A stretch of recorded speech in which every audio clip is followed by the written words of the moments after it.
Latest updates ఎప్పటికప్పుడు పొందడానికి big TV WhatsApp channel follow అవ్వండి. లింక్ డిస్క్రిప్షన్ లో ఉంది. తెలంగాణ బీజేపీ ఎంపీలు ఎమ్మెల్యేలు హస్తినా బాట పట్టారు. వారికి ప్రధాని మోదీ అపాయింట్మెంట్ ఇచ్చారా లేక ట్రీట్మెంట్ చేయడానికి పార్టీ పెద్దలు పిలిచారా? రాజసింగ్ సైతం ఢిల్లీ పయనమయ్యారంటే లెక్కలేవో సరిచేసే పనిలో అధిష్టానం ఉందా? కొత్త పాత నేతల పంచాయతీ వల్ల గెలిచిన ప్రజాప్రతినిధులు పార్టీకి దూరం అవుతారనే రిపోర్ట్స్ అధిష్టాన పెద్దలకు ఏమైనా అందాయా? అందుకే బ్రెయిన్ వాష్ చేయడానికి పిలిపించుకున్నారా? మోదీ అపాయింట్మెంట్ వెనుక రాష్ట్ర పార్టీ అధ్యక్షుడి నియామకం లెక్కలు తెలుస్తారా?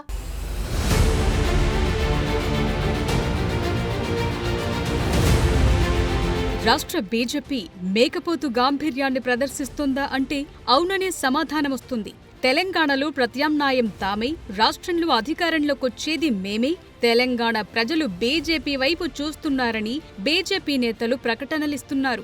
ఎన్నికలెప్పుడొచ్చినా అధికారం చేపట్టేది మేమే అంటూ బీజేపీ నేతలిస్తోన్న స్టేట్మెంట్లు గోబెల్ ప్రచారంలా ఉన్నాయన్న చర్చ పొలిటికల్ సర్కిల్లోనే కాదు, ఆ పార్టీ సానుభూతి పరుల్లోనూ జరుగుతుండటం గమనార్హం. అందుకు గత అసెంబ్లీ ఎన్నికల ఫలితాలే నిదర్శనమన్న అభిప్రాయాలు వ్యక్తమవుతున్నాయి.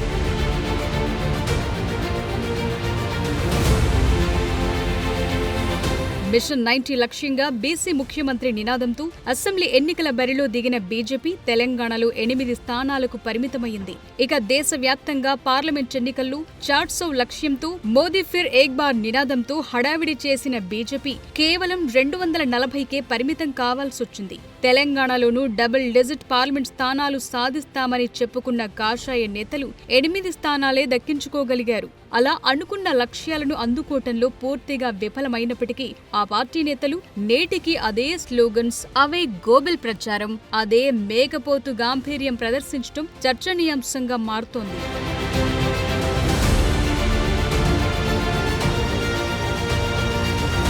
ఎన్నికల వైఫల్యాలు అటుంచితే గత ఎన్నికలే రాష్ట్ర బీజేపీలో కొత్త కుంపట్లను రగిలించాయి. కొత్త పాత నేతల పంచాయతీ పీక్ స్టేజ్కి చేరి కీలక నేతలు పార్టీకి దూరమవడానికి కారణమైందనే టాకుంది. రాష్ట్రంలో బీఆర్ఎస్, కాంగ్రెస్ పార్టీలకు ప్రత్యామ్నాయం తామే అని హడావిడి చేసిన కాషాయ పార్టీ ఎప్పటికప్పుడు బొక్కబోర్ల పడుతూనే ఉంది. ఇప్పటికే కొత్త పాత నేతల పంచాయతీ రాష్ట్ర బీజేపీలో సైలెంట్ గా ముదురుతోంది. ఇక గత ఎన్నికల్లో ఊహించని వారంతా విజయం సాధించారు.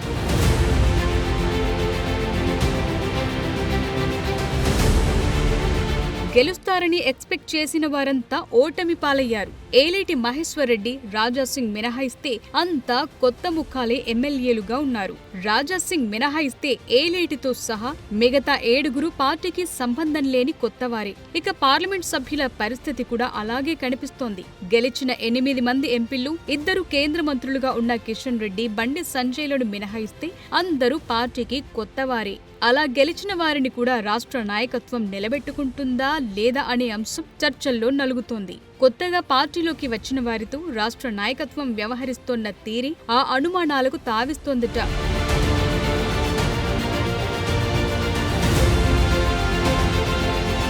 కొత్త నేతలెవరైనా పార్టీలోకొస్తే అంత తొందరగా జీర్ణించుకోలేని మనస్తత్వం పాత నేతల్లోనే బలంగా కనిపిస్తుంది. పాత నేతల వైఖరి కారణంగానే బీజేపీలో చేరిన కీలక నేతలంతా పార్టీకి దూరమయ్యారన్న అభిప్రాయం ఉంది. ఇక గెలిచిన ఎమ్మెల్యేలను, ఎంపీలను సరిగ్గా చూసుకుంటారా అంటే అదీ లేదు. వారిని డీల్ చేసే విషయంలో రాష్ట్ర నాయకత్వం అనుసరిస్తోన్న తీరు విమర్శల పాలవుతోంది. కనీసం ఇప్పటి వరకు ఫ్లోర్ లీడర్కు పార్టీ ఆఫీసులో ఛాంబర్ కేటాయించలేదు.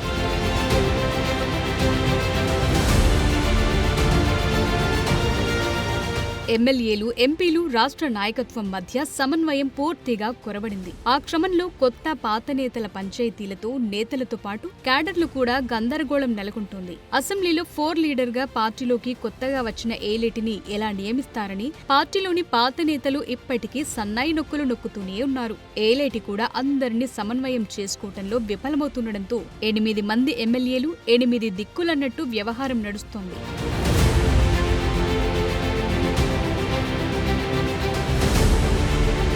అటు కొత్త పాత నేతల పంచాయతీ, ఇటు ఎంపీలు ఎమ్మెల్యేలు వర్సెస్ రాష్ట్ర నాయకత్వం మధ్య గ్యాప్, మరోవైపు ఎమ్మెల్యేలు వర్సెస్ ఎమ్మెల్యేలు, ఇంకోవైపు అధ్యక్ష కుర్చీ పీకులాట వంటి తగాదాలు రాష్ట్ర బీజేపీని అధోగతి పాలు చేస్తున్నాయని పార్టీ వర్గాలు వాపోతున్నాయి. రాష్ట్రంలో ప్రస్తుతమున్న పరిస్థితుల్లో ఇతర పార్టీల కీలక నేతలంతా కాంగ్రెస్ వైపు చూస్తున్నారు. ఈ నేపథ్యంలో బీజేపీ నుంచి సైతం కీలక నేతలు పార్టీ వీడుతున్నారనే సంకేతాలేవైనా ఉన్నాయా?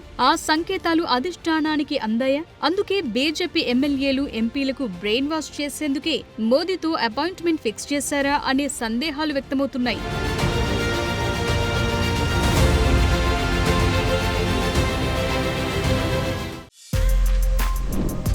For more videos like this, subscribe Big TV channel.